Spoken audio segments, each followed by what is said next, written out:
Hi, my name's Dee Clayton from Simply Amazing Training, and it looks like the government might announce today the delay decision for the virus, and this means more social distancing and for those that can to work from home more.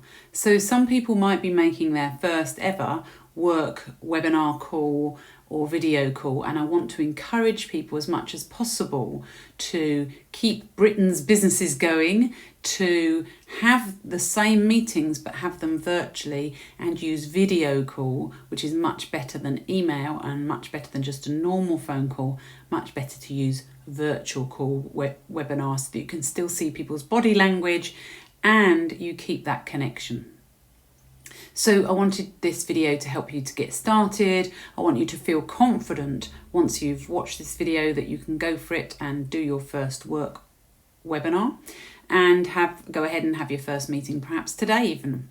So before you have your call, obviously make sure you've got the instructions and you know which platform, what kind of software you're going to be using, and you want to get online really early for your call. So perhaps if it's your first call, even 15 minutes early, because sometimes you have to download software before you actually start. You normally only need to do that once, but that can get you in a bit of a pickle if you're not ready for it. So just make sure you're ready. And if you dial in early, that's okay. You can just sit there and wait for the host to start the meeting.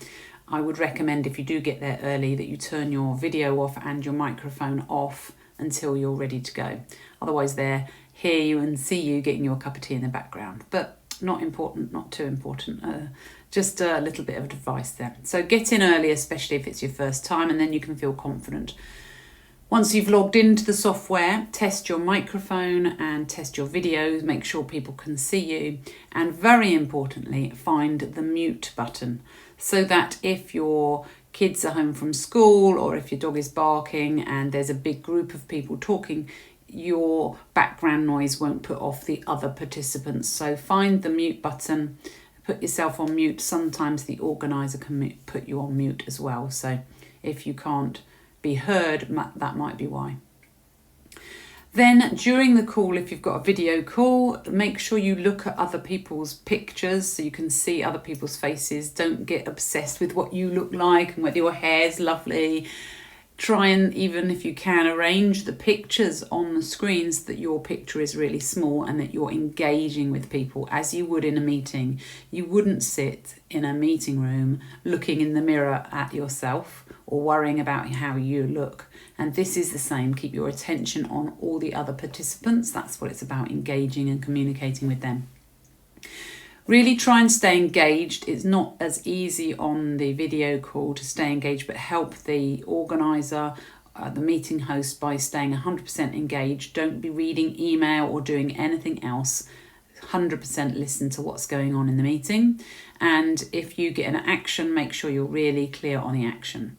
And if you can send messages to clarify what your understanding of the action is or ask questions, that's a good way to remain engaged as well.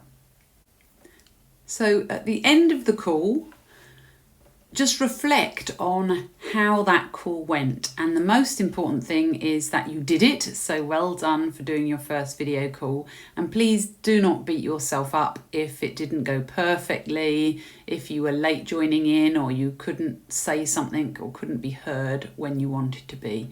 Just be really impressed that you've done your first call. And from there, you can improve, right? You've got to start doing things before you can improve.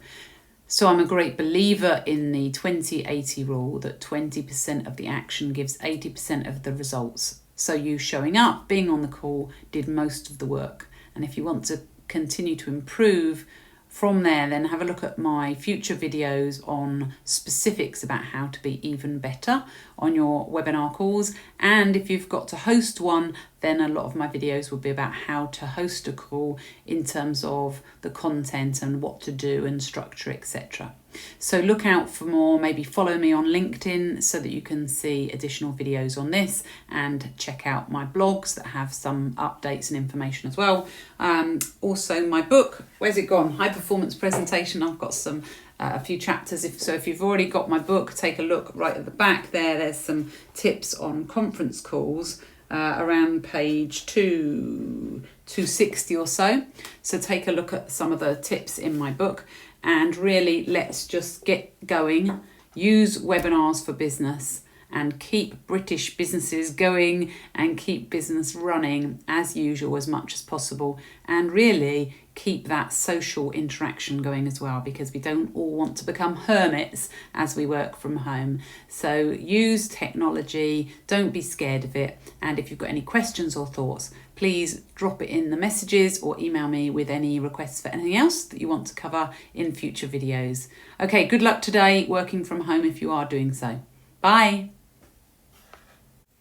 Come see us online at simplyamazingtraining.co.uk.